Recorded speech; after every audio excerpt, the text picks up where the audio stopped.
Գյորջյան Կասկադ 60 ամիս փուլային վճարում բազմաթիվ առավելություններ։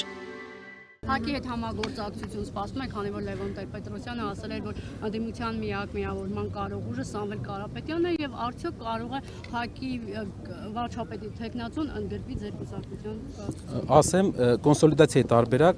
քննարկվում է։ Կոնսոլիդացիայի տարբերակ քննարկվում է արտա խորհրդանական ընդդիմության հետ։ Խորհրդանում ընդգրկված ուժերը հետ չի լինելու կոնսոլիդացիա, այլ լինելու է արտա խորհրդանական ուժերի հետ։ Կլինի մեր կողմից հայտարարություն, որը կլինի հետագայում կլինի մեր ցուցակի հրապարակումը, որը ձեր բոլոր հարցերին կպատասխանի։ Ու դուք կարողանաք այդ ժամանակ հարցերը տալ։ Այդ անձանց ընդունելու վերաբերյալ, որովհետև Նիկոլ Փաշինյանի օրոք բավականին լուրջ առանցքային պաշտոններ են զբաղեցրել, եւ հիմա ընդգրկվելով ձեր ցուցակ մտավախություն չունեք, որ վարկաբեկվի։ Հասկացա ձեզ, տեսեք երկու ծայրահեղություններ կա։ Մեկը որ երկու խնդիր ունենք լուծելու։ Մեկը մեր հասարակության պարակտման վերացման խնդիրը, համախմբման խնդիրը, երկրորդը բայց մի կարմիր գիծ կա, որի վրա մենք պետք է աշխատենք,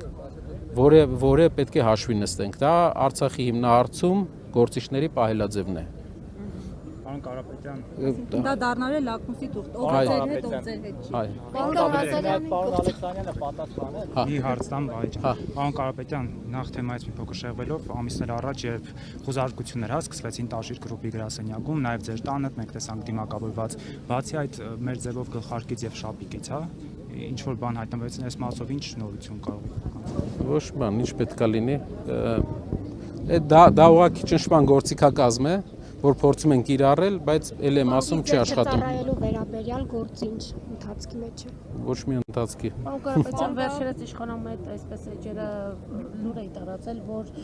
հարցումներ է կարել, այդ հարցումները չի գոհացրել ձեզ եւ փորձել եք ձեր թիմակիցներին այսպես ինքնավստահություն հաղորդել, ասել, որ մենք հաղթանակ եկեք մի հատ բան պայմանավորվենք իրար հետ։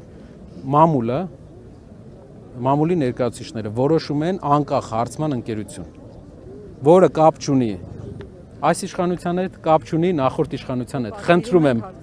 որոշեք։ Այո, բայց պետք է նայենք ֆինանսավորման հարցը, Գուարջան, մենք դուք կարող եք ասել, ով անցկացնի հարցումը, ով հարցումը անցկացնի, եւ խնդրում եմ, բայց մի նախապայմանով հրապարակելու եք։ Հարցեր ենք իրականացնում, ինչի պատվիր ենք, եթե մենք էլ ենք։ Ասեմ, տարբերությունը կա սոցիոլոգիայի մեջ, կա տարբերություն, դու պետք է ընտրական ընտրանքը ապահովենք։ Այսինքն, որ գյուղերի բնակիչների համամասնությունը, քաղաքի, Երևանի, տարիքային համամասնությունը, խնդրում եմ, պատրաստ եմ, եկեք կազմակերպենք, դուք ընտրեք բոլորով մի հատ արդար, պարզ հարցումանող, իհարկե շատ են։ Մի հարց էլ ֆուտբոլի հետ կապված, քանի որ ձեր հարցազրույցներից մեկում ասել եք, որ եթե գան իշխանության աշխարհահռչակ հայ ֆուտբոլիստներ ունենք, որոնք հավաքականի կազմում չեն ընդգրկվում, կբերենք հավաքականի կազմ, այդ աշխարհահռչակ հայ ֆուտբոլիստների մասով համացանցում քննարկում էր ծավալվել, ասում էին Սոբոսլայնը հայ, Նեյմարն հայ, Յամալն հայ, չգիտեմ, Ռեշֆորդն հայ, ով հայ։ Ես օրինակ էի բերել, որ սպորտի մեջ, այլ ոլորտներով մենք ունենք ուժեղ գործիչներ, չեմպիոններ, մենք գիտենք, որ Հայաստանի հավաքականի ամենահայտնի ֆուտբոլիստը չի մասնակցում հավաքականի խաղերին, քանի որ տեսնում ենք, թե ինչ խնդիրներ կա երկրում, այսինքն, այո, այդ բաժանումները, բաները։ Մեր խաթր չէ, իր հայրենիքի խաթր կգա։ Եթե մինչև այդ իհարկե ֆուտբոլային։ Լևոն Արոնյանը յուրաքանչյուր ուժեղ մարդ իրենց մեջ արտնասնում է ինչ որ խանդի տեսարաններ, ցավոք, բայց ուժեղ ղեկավարը այն ղեկավարն է, ով պատրաստ է աշխատել ուժեղ մարդկանց հետ, լսի իրենցից քննադատություն ու հաշվի նստի այդ մարդկանց կարծիքների հետ։ Թիմը այդպես են ձևավորում։ Սահմանադրական դատարանի որոշման հետ կապված հետցի շուրջ պրոցեսների փաստացի եզրափակիչ մասը հրապարակվեց եւ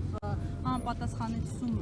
արձանագրվեց։ Այս պրոցեսները ուր են տանելու եւ ինչ եք ակնկալում, հնարավորություն կա կանխելու, արգելանքնելու եւ ինչ որ մի բան անելու պրոցեսը։ Մենք հիշում ենք, չէ՞, որ եվրոպական Ստոկհոլմյան արբիտրաժը որոշում է կայացրել, որ պետությունը Հայաստանի Հանրապետության կառավարությունը պետք է դադարի որևէ ոտնձգություն հեծի դեմ։ Որոշումը կատարում են։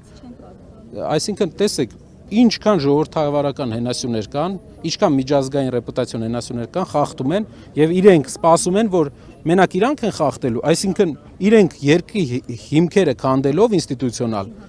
նաեւ մեր ապագայի հիմքերն են քանդում, որովհետեւ ամեն հաջորդ իշխանություն, եթե չունենա իր մեջ կամք, այս նույն քայլերը հնարավոր է գնա, բայց դա այդպես երկիր չեն կառուցում։ Պետք է հարգես օրենքը, հարգես ինստիտուտները, ժամանակը գնաս, որպեսզի երկիրը նորմալ զարգացող երկիր լինի։ Այդ փորձը հարյուրավոր երկրներ ունեցել են, դա ոչ մենք ենք հնարել, աշխարհի հարյուրավոր երկրներ ունեցել են այդ փորձը։ Օրենքի մասին իդեպ սահմանադրությունից Նիկոլ Փաշինյանը պատրաստվում է անկախության հռչակագիրը անել, մինչև դա էլ